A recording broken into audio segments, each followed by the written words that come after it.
નમસ્કાર. અંગ્રેજી ગ્રામર શીખતી વખતે એક્ટિવમાંથી પેસિવ વોઇસમાં વાક્ય બદલવામાં ખાસ કરીને સાદા ભૂતકાળમાં આપણે બધા ક્યાંક ને ક્યાંક અટવાઈ જઈએ છીએ.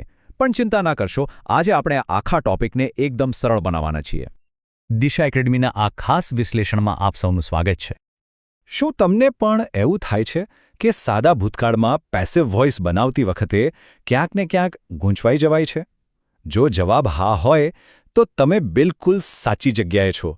હું ખાતરી આપું છું કે આ વિશ્લેષણના અંત સુધીમાં આ કોન્સેપ્ટ તમારા માટે એકદમ ક્લિયર થઈ જશે. તો ચાલો શરૂ કરીએ. સાદા ભૂતકાળમાં એક્ટિવમાંથી પેસિવમાં વાક્ય બદલવા માટેનું રહસ્ય શું છે? હકીકતમાં ફક્ત એક જ મુખ્ય નિયમ છે જે તમારે યાદ રાખવાનો છે. અને આ રહ્યો એક ગોલ્ડન રૂલ. ખૂબ જ સિમ્પલ છે. એક્ટિવ વોઇસમાં જ્યાં ક્રિયાપદનું બીજું રૂપ એટલે કે V2 વપરાયું હોય તે પેસિવ વોઇસમાં વોઝ અથવા વર સાથે ક્રિયાપદનું ત્રીજું રૂપ એટલે કે V3 બની જાય છે. બસ આટલું જ છે. આ જ મુખ્ય ફેરફાર છે. પણ હવે સવાલ એ થાય કે વોઝ ક્યારે વાપરવું અને વર ક્યારે? જુઓ, તે પણ બહુ જ સરળ છે. જે એક્ટિવ વાક્યનો કર્મ હોય છે તે પેસિવ વાક્યનો કર્તા બની જાય છે, ખરું ને? તો બસ એ નવા કર્તા પર બધો આધાર છે. જો નવો કર્તા આઈ, હી, શી, ઇટ કે કોઈ એક વચન નામ હોય તો વોઝ વાપરો, અને જો તે વી, યુ, દે કે પછી બહુવચન હોય તો વેર વાપરો. સિમ્પલ. સારું, નિયમ તો આપણે સમજી લીધો. પણ આ નિયમનો ઉપયોગ કરીને વાક્યો બનાવવા કઈ રીતે? ચાલો હવે આપણે તેની બ્લૂપ્રિન્ટ જોઈએ, એટલે કે અલગ અલગ પ્રકારના વાક્યોની રચના કેવી હોય છે. ચાલો આ ટેબલને જરા ધ્યાનથી જોઈએ.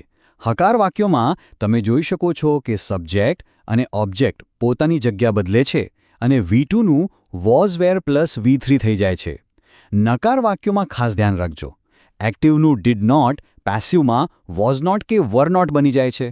અને સૌથી અગત્યનું, પ્રશ્નાર્થ વાક્યો પેસિવમાં ડીડથી નહીં પણ વોઝ કે વેરથી શરૂ થાય છે.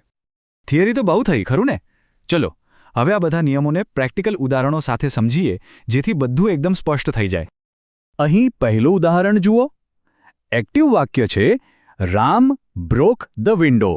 હવે આપણા નિયમ મુજબ કર્મ એટલે કે ધ વિન્ડો વાક્યની શરૂઆતમાં આવશે. ધ વિન્ડો એકવચન છે એટલે આપણે વોઝ વાપરીશું.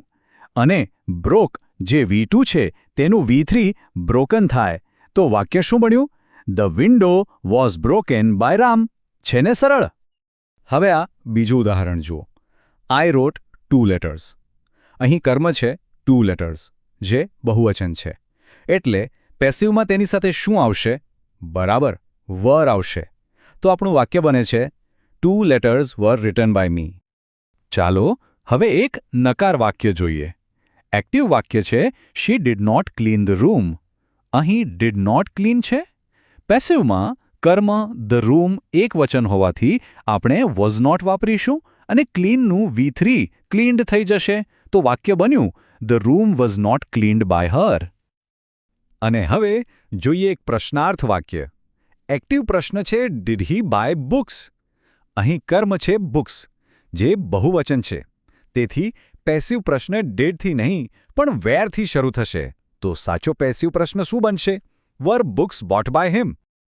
આગળ વધીએ એ પહેલાં એક નાનકડી વાત. જો તમને આવા જ એજ્યુકેશનલ વિશ્લેષણ ગમતા હોય તો તમે અમને ઇન્સ્ટાગ્રામ, ટેલિગ્રામ, યુટ્યુબ અને ફેસબુક પર પણ ફોલો કરી શકો છો. ચાલો હવે આગળ વધીએ. સારું, ચાલો હવે કેટલીક ખાસ ટિપ્સ પર ઝડપથી નજર નાખી લઈએ જેથી સામાન્ય ભૂલો થવાની કોઈ શક્યતા જ ન રહે. આ 3 મુદ્દા બરાબર મગજમાં બેસાડી લેજો. પહેલું, સાદા ભૂતકાળના પેસિવ વોઇસમાં ભૂલથી પણ ડીડનો ઉપયોગ ન કરવો. હંમેશા વોઝ કે વર જ આવે. બીજું, ક્રિયાપદના V3 રૂપો જેમ કે રિટન, બ્રોકન, ટેકન એ ખૂબ જ જરૂરી છે. અને ત્રીજું, કર્તા અને કર્મની અદલાબદલી કરવાનું ક્યારેય ભૂલશો નહીં. ચાલો હવે જે શીખ્યા છીએ તેનો અભ્યાસ કરવાનો સમય આવી ગયો છે. હવે તમારો વારો છે. તૈયાર છો? પહેલું વાક્ય છે મોનાંક ટોટ ઇંગ્લિશ. થોડો સમય લો અને વિચારો. કર્મ છે ઇંગ્લિશ, જે એકવચન છે. તો સાચો જવાબ શું હશે? જવાબ છે ઇંગ્લિશ વોઝ ટોટ બાય મોનાંક. હવે બીજું વાક્ય દે ઇન્વાઇટેડ અસ. અહીં થોડું ધ્યાન રાખજો. કર્મ છે અસ, જે પેસિવમાં કર્તા બનશે. તો અસનું શું થઈ જશે? વી. અને વી સાથે શું આવે? વર. તો જવાબ છે વી વર ઇન્વાઇટેડ બાય ધેમ. અને છેલ્લું એક પ્રશ્નાર્થ વાક્ય. Did she see a movie? યાદ કરો પ્રશ્નાર્થ વાક્યનો નિયમ શું હતો? કર્મ અ મૂવી એકવચન છે, માટે પ્રશ્ન વોઝથી શરૂ થશે. તો સાચો જવાબ છે was a movie seen by her? ખૂબ સરસ. આશા છે કે હવે સાદા ભૂતકાળનો આ કોન્સેપ્ટ તમારા માટે એકદમ સ્પષ્ટ થઈ ગયો હશે. આવા વધુ પાઠો માટે તમે અમને ઇન્સ્ટાગ્રામ અને ટેલિગ્રામ પર @disha_academy, યુટ્યુબ પર disha_academy અને ફેસબુક પર દિશા ઇન્ફોર્મેશન અને એજ્યુકેશન સેન્ટર પર ફોલો કરી શકો છો. તો હવે શું તમે આગામી વિશ્લેષણમાં સાદા ભવિષ્યકાળ માટે એક્ટિવ પેસિવ વોઇસ સમજવા માંગો છો? અમને નીચે કોમેન્ટ્સમાં ચોક્કસ જણાવો. ત્યાં સુધી શીખતા રહો.